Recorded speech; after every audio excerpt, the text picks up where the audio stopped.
સાણંદમાં પ્રેમ પ્રકરણના કારણે અપહરણનો ચોંકાવનારો બનાવ સામે આવ્યો છે। યુવતીના પિતાએ પોતાના કેટલાક સાથીઓ સાથે મળીને યુવકની અપહરણ કર્યું હોવાની ફરિયાદ નોંધાઈ છે।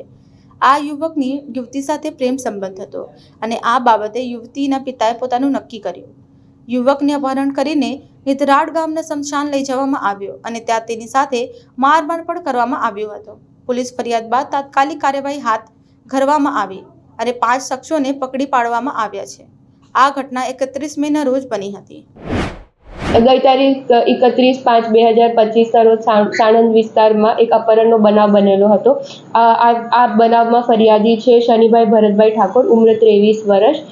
આમને તપાસ દરમિયાન સામે આવેલું હતું કે આરોપી 5 આરોપી હતા કુલ, અને જે મુખ્ય કાવતરું રચનાર આરોપી હતા લક્ષ્મણભાઈ હતા અને એમની સાથે જયેશભાઈ ડાભી એ જોડાયેલા હતા।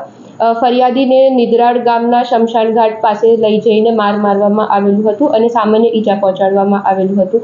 સાણંદ પોલીસે ઓમપ્રકાશ જાટ સર, એસપી સરના અધ્યક્ષ સ્થાને અને એસડીપીઓ નીલમ ગોસ્વામી સરના અધ્યક્ષ સ્થાને જુદી જુદી ટીમ્સ બનાવીને ટેકનિકલ અને હ્યુમન સોર્સિસના માધ્યમથી ગુનાને પકડી પાડીને કુલ 5 આરોપીની ધરપકડ કરવામાં આવેલી છે અને કાયદેસરની તપાસમાં હાથ ધરવામાં આવેલું છે। આજે અપહરણનું કારણ સામે એક પ્રેમ પ્રકરણનું બનાવ છે।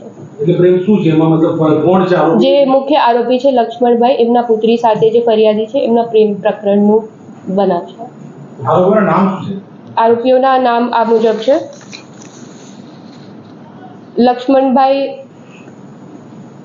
ઠાકોર, જયેશભાઈ ડાભી, રણછોડભાઈ ઠાકોર, જગદીશભાઈ વાઘેલા અને વિક્રમભાઈ વાઘેલા।